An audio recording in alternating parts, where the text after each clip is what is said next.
3 months బాక్స్లో ఉంచాలన్నారు బాబుని. So మేము ఇంకా బయట రూమ్ తీసుకున్నాం. హోటల్లో ఉంటే రోజుకి 700 కదా, మనీ కూడా అంత లేవు అని బయట రూమ్ తీసుకున్నాం. మా ఆడపడుచు వాళ్ళ ఆయన చూశారు వాళ్ళ ఫ్రెండ్ హెల్ప్తో. ఆయన అప్పుడు మాతో బాగానే ఉండేవారు. అయితే అమ్మ బాబు దగ్గర ఉండేది కదా, అన్ని రోజులు బయట కష్టం కదా. మా వాళ్ళు ఎవరైనా చూడడానికి వచ్చినప్పుడు ఎవరు వచ్చినా వాళ్ళు క్యారేజ్ తీసుకొని వచ్చేవాళ్ళు. అందరూ నా తరపు వాళ్ళే, మా ఆయన తరపు వాళ్ళు ఎవ్వరూ రాలేదు ఎప్పుడు కూడా. ఒక్కసారి మా అత్తగారు మా ఆయన వాళ్ళ మేనత్త వచ్చారు. ఇంకా మా వాళ్ళే వచ్చేవారు. జాబ్ చేసిన మా అమ్మ అయినా మెడికల్ లీవ్ తీసుకొనైనా నా కొడుకు కోసం నా కోసం అక్కడే ఉండేది. జాబ్ ఉంటే ఉంటుంది, ముందు నా కూతురు నా మనవడు నాకు ముఖ్యమని. నిజానికి నా కొడుకు 25 రోజులు ఉన్నాడంటే మా అమ్మ పడిన కష్టమే అంతా. పాపం మా చెల్లిలో వర్షంలో అయితే హాస్పిటల్లోనే ఉండేది. అలాగే నిద్ర కూడా ఉండేది కాదు మా అమ్మకి. ఆ 25 డేస్ మేము రూమ్లో బాగానే ఉండేవాళ్ళం.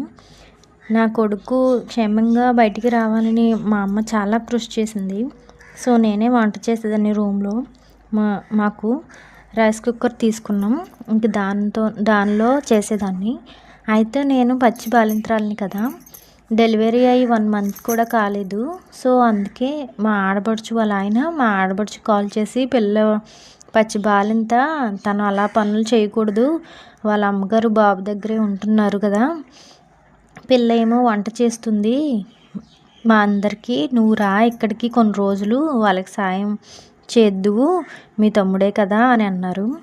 అయితే మా ఆడపడుచు ఏమందంటే, నేను రాను, నీకంత సరదాగా ఉంటే నువ్వే చేసుకో, అంత అవసరం లేదు నాకు, వాళ్ళు ఏమైనా చూసేస్తున్నారా మా అమ్మని, నేను ఎందుకు రావాలి, నేను రానని ఇంకా చాలా మాటలు అంది.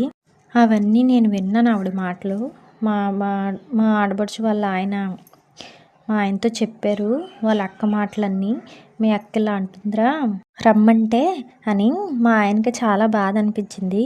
సో అప్పుడు మా పరిస్థితి అది, ఎవ్వరికి ఏమి చెప్పుకోలేము, ఎవ్వరికి ఏమి చెప్పుకోలేని పరిస్థితి. ఇంకా కొన్ని రోజులు తర్వాత మా బాబు చనిపోయాడు. 3 మంత్స్ ఉండాలి అన్నారు కానీ 25 డేస్కి చనిపోయాడు మా బాబు. అయితే కార్ బుక్ చేసుకొని మా అమ్మ వాళ్ళ ఇంటికి వెళ్ళిపోయాం.